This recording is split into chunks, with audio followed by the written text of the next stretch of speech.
Hello, everyone. I think we should start right now. Hope everyone could join us who wanted to do that. Today we have a very interesting presentation and the discussion. My name is Arseniy. I will have a very short intro. The idea of this report dropped out of the blue. I mean, it was very unexpectedly, but it turned out to be a very interesting journey. My friend Mark, who will present the report today, has a very weird and strange second name to pronounce, the same as mine. But he is the founder of Game Changer, and he offered to go for the study. And as he was always addicted to innovations in sports and wanted to explore this segment in Europe. So my name is Arseniy Dabbakh. I'm the founder of Innotechnics. The logo you can find on the presentation. And we specialize on the market studies about tech, VC, with the mission to support tech startups and to promote corporate innovations. In order to achieve that, with the help of such reports, we bring transparency to the markets and bridge startups with the enterprises, with the funds. We invite capital to new emerging startup hubs, as the Balkans, for example. So our goals here were very common and coincide, and we decided to do this first report and to be the first ones to reveal the current state of Balkan SportsTech. The Game Changer and Innotechnics aggregated a lot of information, and what is unique about the report that we conducted more than 40 interviews with the various experts, VCs, startups, NGOs, and so on. So I want to thank to our combined team for their dedication to this hard work for several months. And I truly believe that this report will be helpful, useful, and I want every participant today to distribute this piece of material to all your friends, investors, startups, maybe journalists. Our aim is to make it widely spread and available.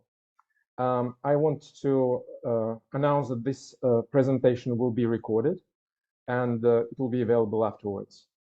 So thanks for participation. And with this short intro, I want to pass the mic to Marko. Mark, if you are here, please join us. Yeah, Arseniy, hi, I'm here. Arseniy, thank you. Thank you for introduction. I'm Marko Liepinsh. I'm founder of Game Changer Analytics. And sports tech is a very important topic for me. I've been doing it for years. And I always try to discover something new. And this research about Balkan SportsTech is a very exciting project. And I believe in accelerating the development of sports in the region. We have noticed the drivers for this, and we met a lot of real professionals who are capable of change in the region. I want to express my gratitude to our team for the work done, as well as to all participants and partners who enhanced the report with their expertise. So, description of today's format. First, presentation of the report, then a small discussion with our guests. And at the end, together with Pulsar VC, we will announce our next step. So yeah, we have big plans in this region. Stay with us, stay tuned. And let's get into the report. First, I would like to tell you more about the Balkans. And the report covers countries from the entire region. You can see all countries on the slide. As you can see, Balkan population exceeds 60 million people, total GDP is over $750 billion. And according to public data, half of the population of the Balkans is involved in sports. So sports. Football is the most popular sport by a huge margin. This was noticed by respondents from all countries. Accordingly, the commercialization and the development of technologies is more active in football. And even very small clubs have a minimum set of technological solutions. And we're talking about analytic systems, tracking system, and CRM. Basketball is also actively developing, but it's not so widespread. There are a number of super clubs in the region that are benchmarks, but the smaller clubs are incredibly far from them. We paid attention to the growth for amateur sports. Many sports events and projects, including international ones, are held in the Balkans. Every year, the number of participants and spectators grow. The success of local stars also influences the involvement of the population in sports. So Novak Djokovic is the most obvious example. While the market features numerous fitness, health, wellness startups, it should be noted that average user remains hesitant to pay for digital products and services, although the overall trend remains positive. Esports and gaming, that's the most grown area. The local esports ecosystem is growing and straightening. One of the reasons is the relocation of strong international players from Eastern Europe. And the Nordus case, Nordus, it's a Serbian gaming company. With the release of their mobile soccer game, they attracted a large user base and inspired other companies and individuals to explore the possibilities of gaming industry. Now, let's move on to numbers. Total investment in sports tech startups in the Balkans in the last 5 years, $248 million. In terms of volume and venture deals, Romania is the leader of the Balkan region. Since 2017, 52 venture deals have been concluded, and here Croatia is already leading the way. Also, you can see a slight decline in the deals starting from 2022, but this is more of a global trend in venture. It's not about only sports tech. And as you can see, 5% that's share of the Balkans in the number of European deals in total. Here we divided deals by sports tech verticals. All technologies related to classic sports and athlete activities are still leading the way, but wellness platforms are holding their own. Perhaps esports products will soon catch up with them.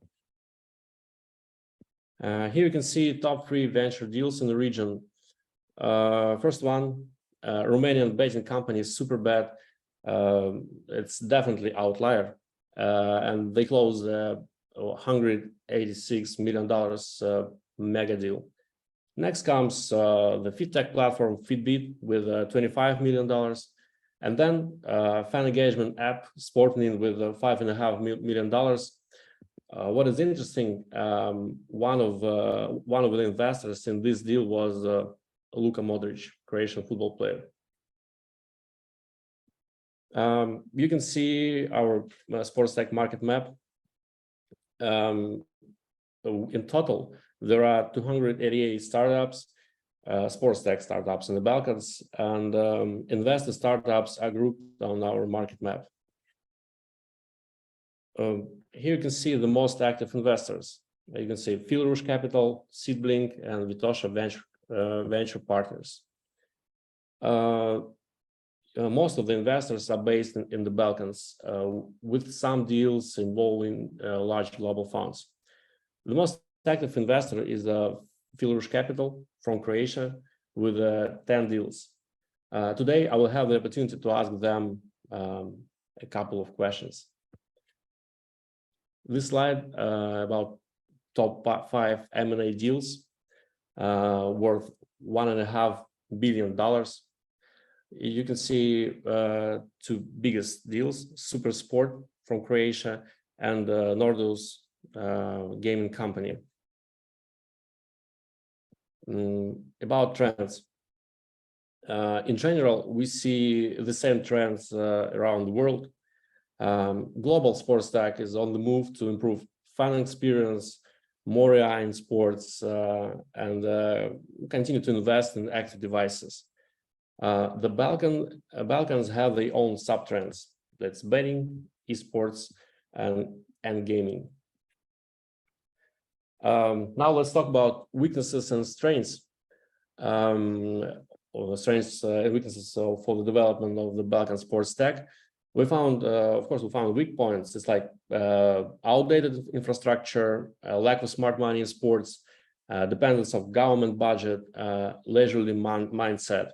And want to point out strong points: human capital, low cost and taxes to start projects, high involvement of the population in sports, EU support programs. You can learn more about the data and our findings by downloading the report from our website. And now let's move from figures and general conclusions to the opinions of market professionals, colleagues. Hi everyone. Let me remind you that today with us Filip Sunturlic, sports marketing and management specialist, ex-Crvena Zvezda basketball club, EuroLeague Final Four 2022. Filip, hi. Hi everyone. Marko Matušinskij, Croatian Football Federation. Hi Marko. Hi Mark. Hello everyone. Roman Dzhurov, Ubitrack. Hi Roman. I hope you're here and doing well. Hey guys. Yeah, hi. Thank you. And Stevica, Kuharski, Rouge Capital. Colleagues, thank you again for the participation in the study and in today's event. And I have a couple of questions. If you have any additional comments about the report and some data, feel free to ask and to comment. And first question, Roman, goes to you. And you have started. Your startup has been developing for more than a year. Tell us how the industry is changing and how digitalization is going in sports. Well, industry is changing quite fast right now, especially regarding digitalization, especially in football, because in Europe it's the least digitalized sport, I believe. What I guess the reason is because it's so popular and you don't need to fight that much for the fans and for the customers. So other sports trying to compete with football are, I think, doing better than football. But what we see in football is that technology is going really deep. Even UEFA, FIFA, they just don't allow in their tournaments any other technologies but optical tracking systems, let's say, from my point of view, which affects not only the performance analytics but the fan engagement a lot, because you have a lot of statistics for the fans, a lot of stuff for the production, for the broadcaster, for the betting industry. You have a lot of information which comes from the optical tracking. So the big players are coming in this market as well, not only for applications for fan engagement, etc., but for deep technologies like what my company does, because so far it was very hard to find smart money for sports tech. For tech, okay, for sports, okay, but for sports tech, not easy at all. So I think digitalization brings a lot of opportunities, not only for the fans, not only for companies like mine, but for the whole ecosystem. So it's very nice, it's very good, and it's a lot of money are coming in the digitalization in sports right now in Europe and in Balkans, of course. Slower, but as well. Thanks. And second question to you, can you tell us a little about your experience in fundraising? Who's the most suitable sports tech investor, in your opinion? Well, as I said, from my point of view, I don't have that broad view over the fundraising market, let's say. But from my point of view, the hardest thing to do in the Balkans is to find funding because of everything you've mentioned in the report, basically. Let's say Track 160 are backed by the Bundesliga. Second Spectrum were backed by Premiership. La Liga, they have their own company doing what we do, La Liga Tech. So the home stakeholders are trying to improve, trying to digitalize. And in the Balkans, we lack this.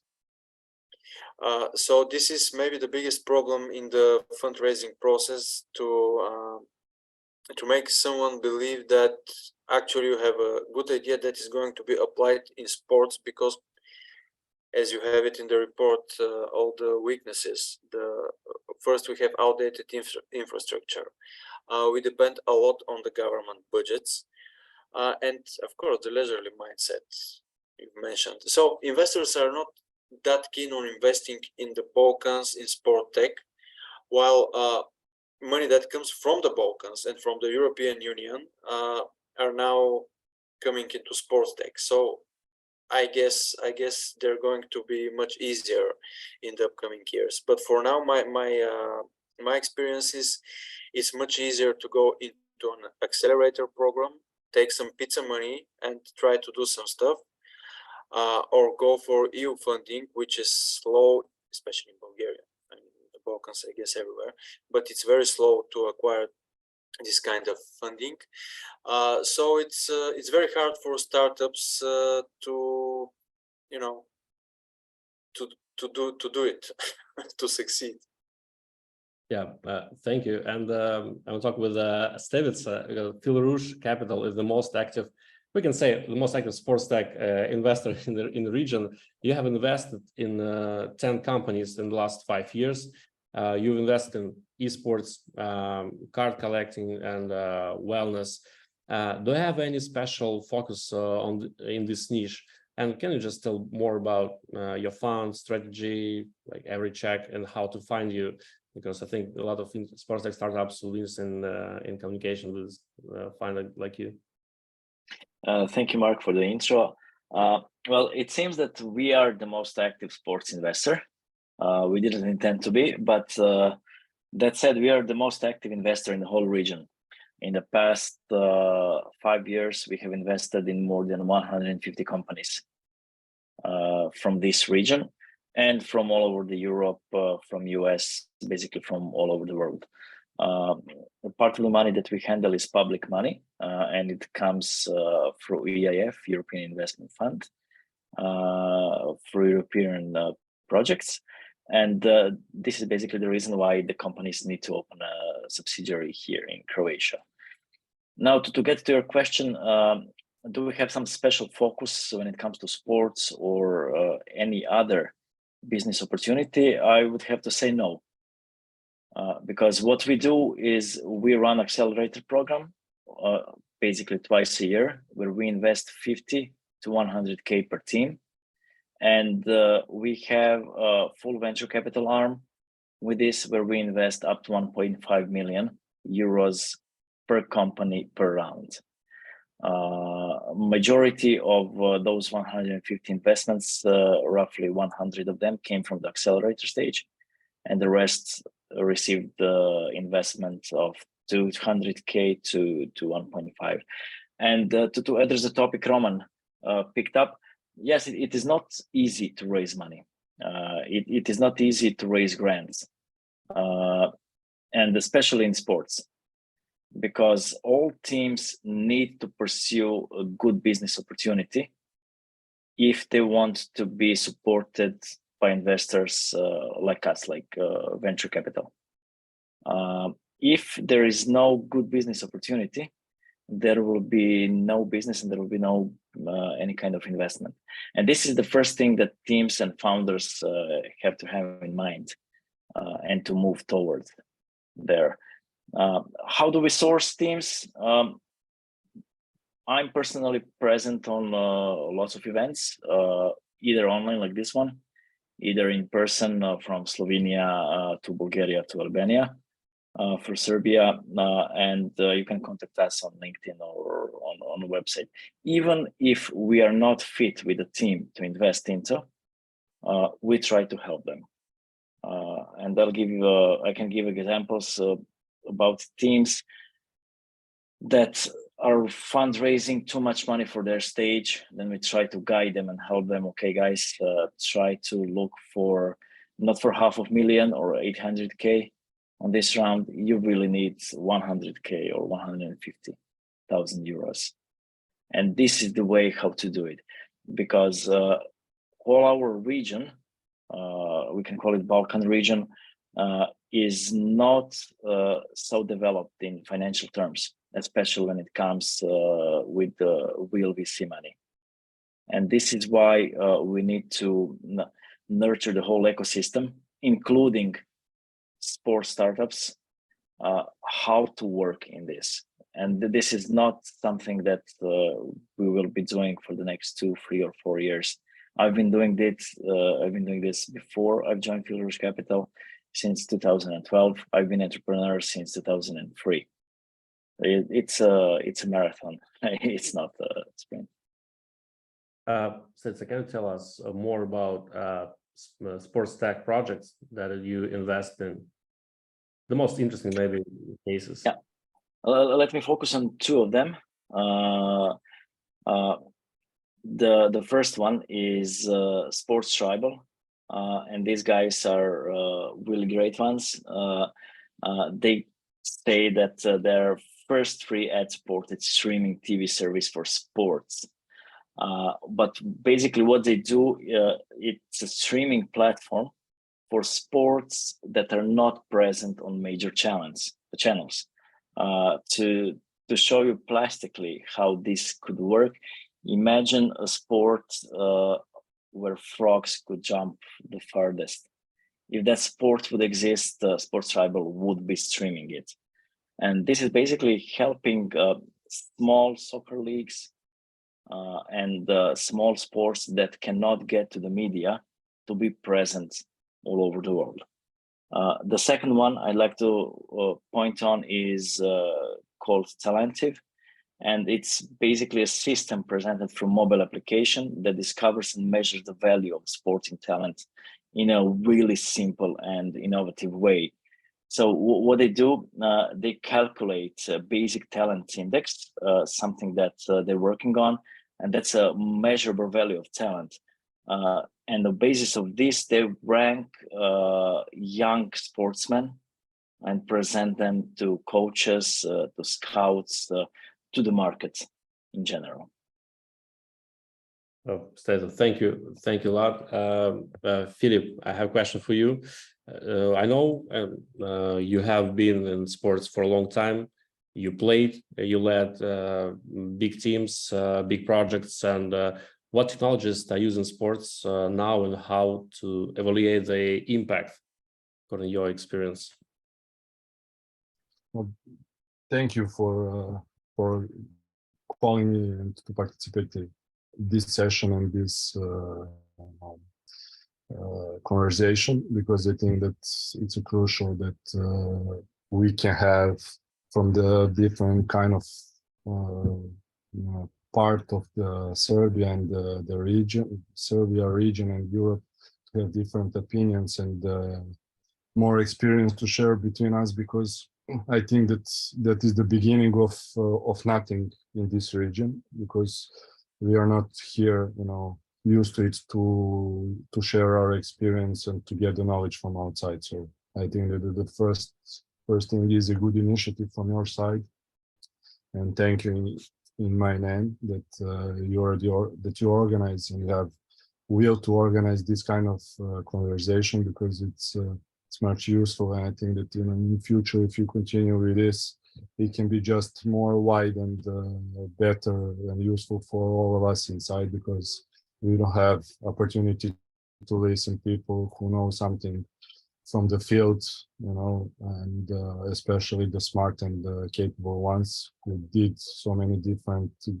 quite good things in their career and with a good background in portfolio and business. So I think that, before I start answering on your question regarding what can be in the future, I think that we need to go a little bit back in the past and to see where we are right now at this point, and how we can and what we can do and set up how we can have the better future. And then I can answer on your question, what would be must-have solutions in the future for all the sports clubs and the organization projects and so on. What you said, I've been from different kind of variety things, inside of the sports, on the court, out of the court, behind the picture, inside of the picture, and everything. So dealing with the team as a Crvena Zvezda marketing director and GM, also the director of the Final Four in EuroLeague. Now one of the projects is what I saw in your report, Belgrade Marathon. So this is for me was professional challenge to check the picture and the possibilities from the different perspectives. So I step up from my position in Crvena Zvezda professionally, because I was sick and tired of environment in Serbia and the region, that we are not ready for the technologies, that we are not ready for cross-business communications and possibilities, that people over here are more stuck in some kind of previous period, and that's the way how they run the sports. They don't see the sports as a business and industry side. They see the sports as a parasite of the state and the municipalities.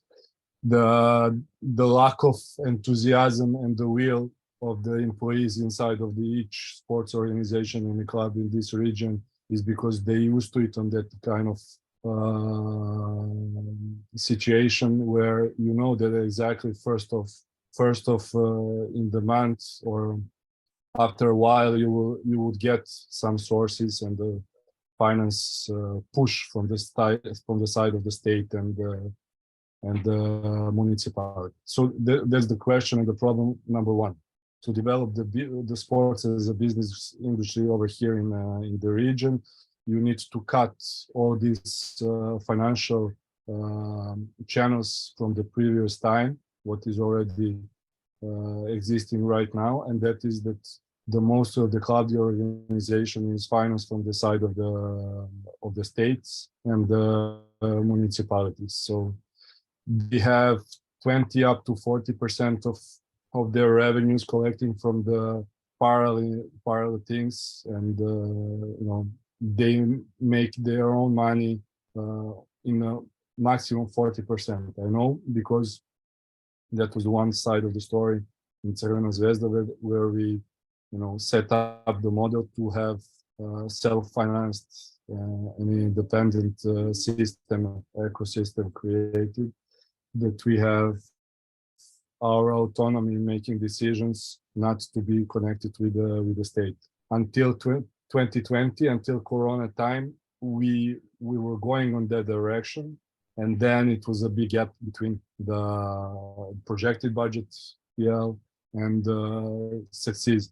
So in that moment, the mostly of the clubs and the organization start burning themselves and giving all the authority and the rights to the states and the municipalities, because the 99% of the sports organization and clubs are not private legally.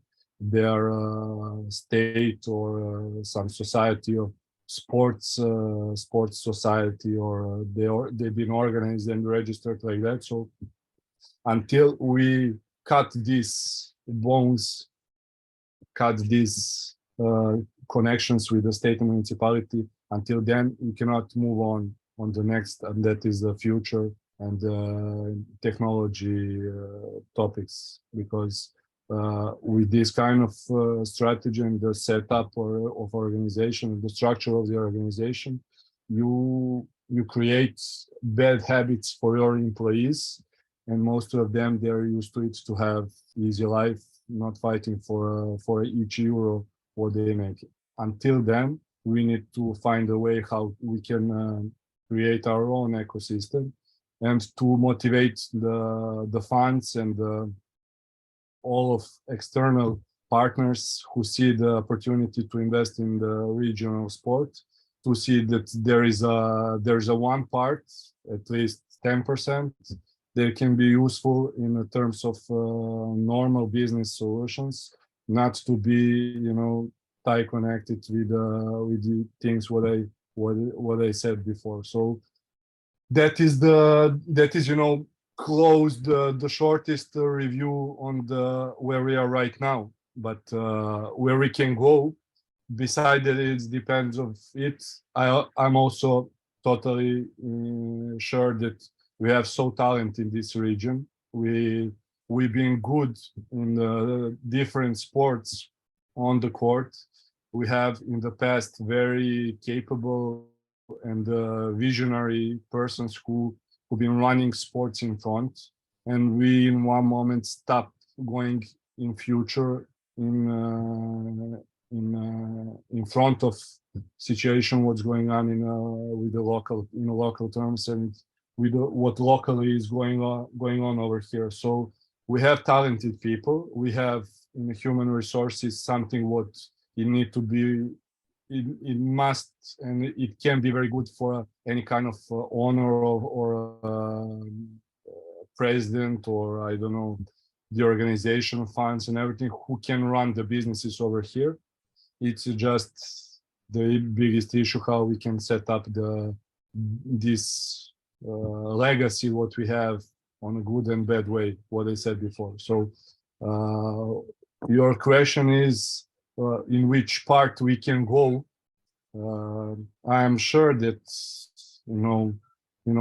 from the side what I was using in my period in Zvezda and Final Four, and now Belgrade Marathon, and so many different projects in sports right now, we can go in these directors of technology. But at this point, we are just now in the technology scouting and observing, monitoring the sports situation, the shape of the athletes. Some of the clubs and organizations use analytics platforms in their accounting and businesses. So it's a very low level of understanding and using the technology over here. For example, Crvena Zvezda this year start the project with the Adidas regarding the jerseys online sales and so on. So you have good examples, but it's not something in continuation, and it's not something that it's a part of the system. It's more or less as an initiative from one person, and it's tend over there. It's not developing in that direction. So we can create the ecosystem for external partners, but at this point, I'm not so positive. Okay, Filip, thank you about the overview. It's like parallel overview, and I have a question for Marko, and let's talk about football and technologies in football. What technologies are already being used in football, and which ones are actively developing? Because I know you worked in Dinamo Zagreb Football Club, you worked in Croatian Association, and you know how it works. Yeah, Mark. Hi, everybody. One more time. Well, definitely before I start, explaining the technologies in football. I would agree with Filip that we should have more of these kind of meetings and talks and sharing the insights and information between the countries and between two experts. But yeah, let me get back to the shortly about background. Yeah, the last 3 years I worked in Dynamo as an academic coordinator. Just before a few days I stopped work there. Just as I mentioned to you, I started working with under 21 national team. And maybe the most interesting part here is this sport tech startup that we are doing. And about the technologies, well, I can say in the Croatia that technologies like GPSs and athlete management softwares are something that is really recognized and have been used in, well, I can say all first division clubs, and a lot of second division clubs have some kind of devices. So the people notice and people understand the importance of tracking something what is happening on the training sessions, and I think it's a great trend and we are going in a good direction. But we have some similar problems like Filip mentioned, maybe a little bit about the infrastructure and maybe some mindset a little bit, but I think we are going in a good direction. So what are the most interesting solutions in the field of sports and football have you seen in recent years? Yeah, well, I can say in the recent years, I think we have one question from one of listeners here. He mentioned something about AI and the technologies about artificial intelligence. For me, this is something what is really, really interesting, because in sports, sometimes we try to connect apple and oranges. It's hard to compare like assessment data with GPS data, with detail data, heart rate data, and to combine everything in one meaningful conclusion. So I think that technologies around that are going to be pretty interesting, and it's something that will change the game. Also, I think these athlete management softwares, I know when I've been working in the practice that I always have a problem, where to put all the data in one place. I have a lot of Excel documents, Word documents, PDF documents, and I think that these platforms can really help coaches in faster and maybe better decision-making process. I like to call them as one more staff member, So I think this is something that can help in fast decision-making things, because we need to solve the problems that are happening on the field. So we need to understand what is happening on the field and what are the real problems for the coaches who are working there, So we need to talk a lot with them, and we took their problems and we tried to solve them. Thanks. I have one more question for you, Marko, and can you tell us about the search for an implementation of technology in the lives of athletes? How do you mean? Can you repeat, please? Can you tell about a search for an implementation of technology in the lives of athletes? Because I know you've been testing your product with athletes, and you work with football players. So how it works? Yeah, in my experience, it showed me that when you teach them and when you learn them why this is important, why we monitor, why we are doing things, I think it's a great buy-in, because they start to trust you even more when you show them, all right, you have been running these numbers, but if you take the numbers with the real situation in the game, maybe some offensive or defensive transition, you show them where he have collect the numbers, then they can see, okay, I collect the numbers in this situation. Maybe I don't need to run so much if I'm better positioned in the game. So when they see that, they really like it. And also when you show them how they react on the load and why we are doing some preparations in the warm-ups, or why we are doing the session on day before a game like that. And when you show them, they start to believe you, they trust you even more, and they start to trust the technology. If you just put them the devices and you don't show them what you are doing with the devices and what you are doing with the technology and with the assessment results, they don't know, they don't understand, they don't think it's important. But I think that the education is definitely one of the steps that we should implement. Yeah, thank you. I heard about a lot of cases, for example, from UFC, how sports scientists like you try to explain why it's so important, and they use different gadgets, like small ones, and oh, that's very interesting path, I guess. And thank you, Marko. I have a question for Stevica.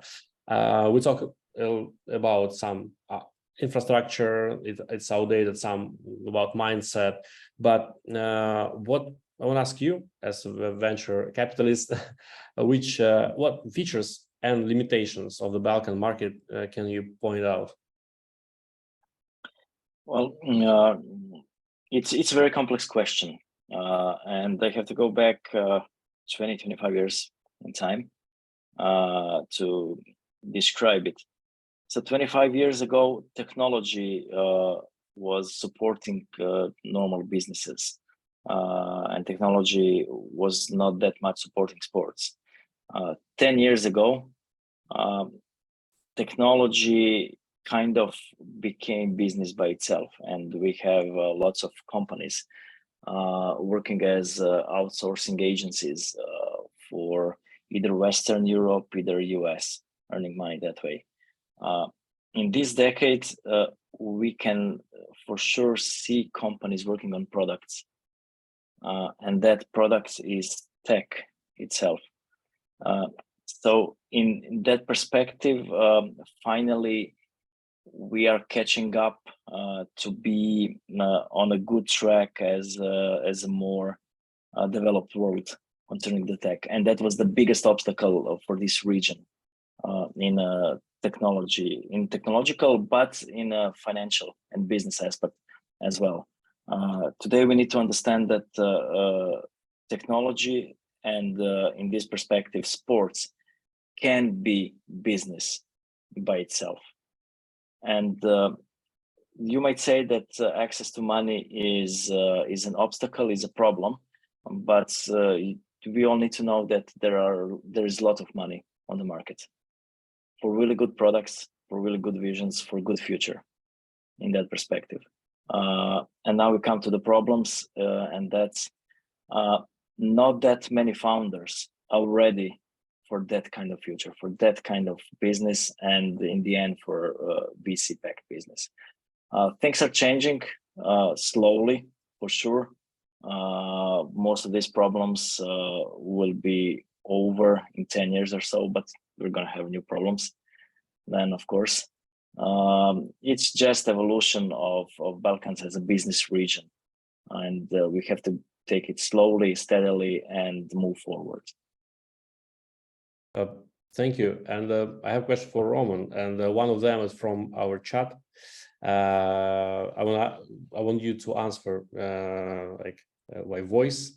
But the first question from my side. Bulgaria is one of the leaders in terms of number of deals in the region. What is the grounding or explanation to this? I have no idea. Thanks. Let's jump to the next question. I just mentioned that you've missed something, but I guess you didn't miss it, but it was too recent to be included in your report. A Bulgarian company, Balkan Sports, they are doing some innovative approach towards GPS trackers. Received funding from the Bulgarian Development Bank, 3.5 million level, which is like 0.7 million euro as equity funding. So we have kind of a big deal in Bulgaria as well. But Vitusha Venture Partners are one of the more active VCs in Bulgaria. Why do we have that much deals? I really cannot answer that question. I guess what Stevica said, it's a complex thing. First, you have the talent. Second, you have people who they have the talent, they have the idea, but they know how to put it in a business model and make money out of it. Sportal.bg, let's say, it was one of the big deals in Bulgarian market at all, not in sports, but at all. It's a media platform, website, and they have some broadcasting. Yeah, good ideas, a lot of talent, good business model, the right time and place, and I guess the other countries will start catching up sooner than later. And as Stevica said, again, it is a market that's going to develop for the next 10 years a lot. And new problems will emerge, of course, new opportunities as well. So, yeah, thanks. And the next question, I think it can be for Filip too. Question is, how do you see the role of emerging technologies such as AI in football? That's a question for you, Roman, and in basketball, and maybe running for Filip. Roman, you can start. AI is starting to be everywhere. I mean, everywhere. You don't ask Google something. You ask the AI language model. So AI is going to be penetrating everything much more every day, every second. In fact, as Marko said, you have a lot of information from different sources, but how do you apply it? How do you combine it? How do you use this information efficiently? This is the best tool, I believe, would be AI models. So if you have fan engagement, let's say from marketing perspective, what you post, what you say, what is the result? It's AI in the foundation of everything. So I think we're going to witness a lot of interesting things in the upcoming years, new things that have never been existing before because of the AI and the opportunities it gives you. Yep, thank you. And Filip, what do you think about AI in basketball and other sports?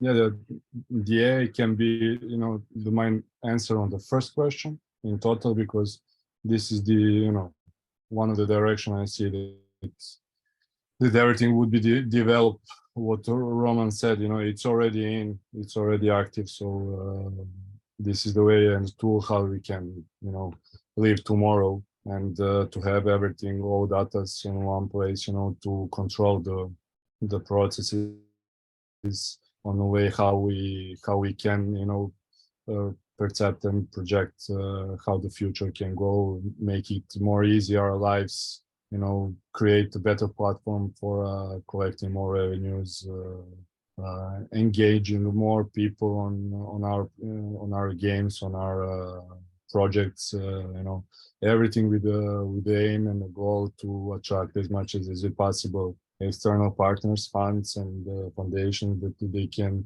see something interesting in this part and invest in our business. So it's a tool, it's a present, it's already tomorrow for sure. I think that in the future we could not live without AI, and not only as a fan engagement and something cosmetic marketing processes, communication, and so on, and also what is Marko in the mostly in the practice process from the scratch until the end and winning the trophies. It would be much more be useful for us in daily activities. But one thing, there is a lot of possibilities for us how we can manage and use. I think that if you ask me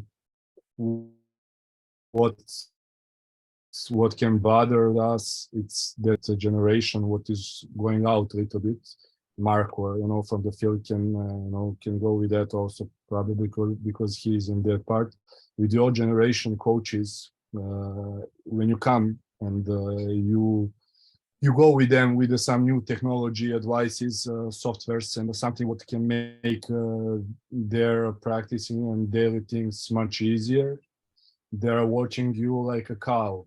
They don't get it, because still their minds and they're thinking it's all traditional. It's not in front. It's not futuristic.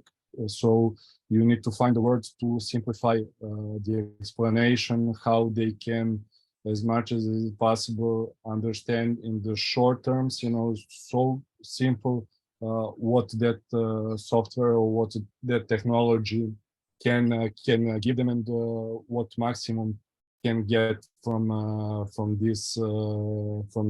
So this whole generation coaches in the sports, they don't understand them. They are some kind of threat for developing of the technology in future.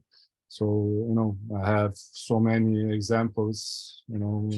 I brought so many technicals, digital softwares for the coaches and so on to make it easier for them, and they were just dismissing the idea of using technology. So you need to have someone like Marko next to them to mix two way of communication, the modern and the old traditional communication. How can, through the simple words, ground level communication, explain them how they can use the certain softwares and technology.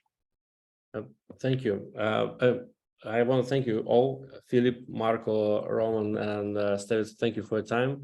And we have an announcement. And I want to thank you for sharing your opinion and participation in the whole report. And actually, I really hope that we will continue to develop SportsTech area, and we'll meet soon in person in some special event. Who knows? We'll see. And thank you very much.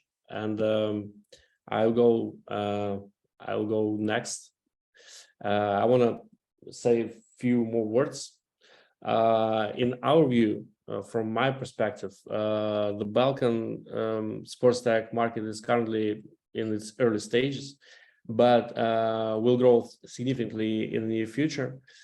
There is a demand for technology both in classic sports and in fitness and wellness. Esports is growing fast and knows no boundaries at all.